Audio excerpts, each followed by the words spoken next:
Imagine walking into a room where no one knows your name, and yet every pair of eyes turns toward you.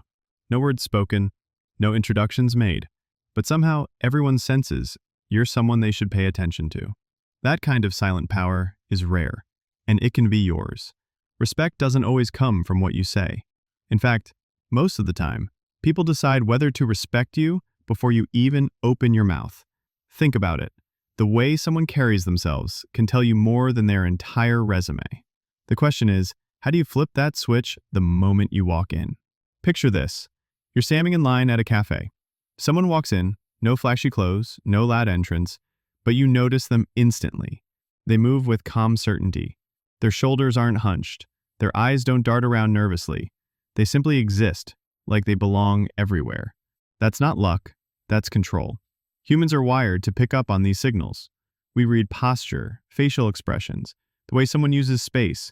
Subconsciously, we're always asking, is this person a leader or a follower? Strong or fragile? Safe or a threat?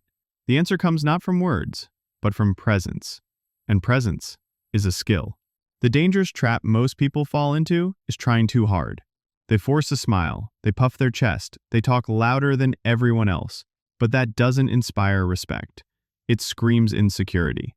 Real respect happens when you don't need to prove a thing, when your silence feels louder than someone else's noise.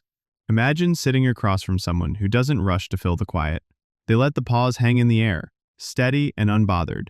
You lean in, waiting. You want to hear what they'll say next, because if they're this comfortable saying nothing, then whatever they do say must matter. That's the magnetic pull of quiet confidence. And it doesn't stop there.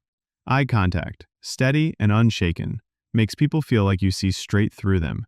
Standing tall, as if gravity itself respects you, changes how others treat you before they even know who you are. Respect starts in those small, unspoken details. The way you walk into a room can echo louder than a shout. But here's the secret that ties it all together. Respect isn't just about how others see you. It's about how you see yourself. If you move like you're waiting for approval, people sense it.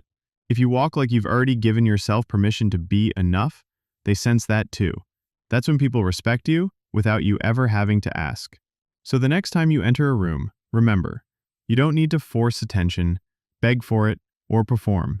Respect isn't demanded, it's radiated. It comes from the quiet certainty that you already belong, that you are unshaken, that you don't need to prove a thing. Because true respect, the kind that lingers long after you leave, isn't spoken. It's felt. And once you master that, people will respect you instantly, without a single word.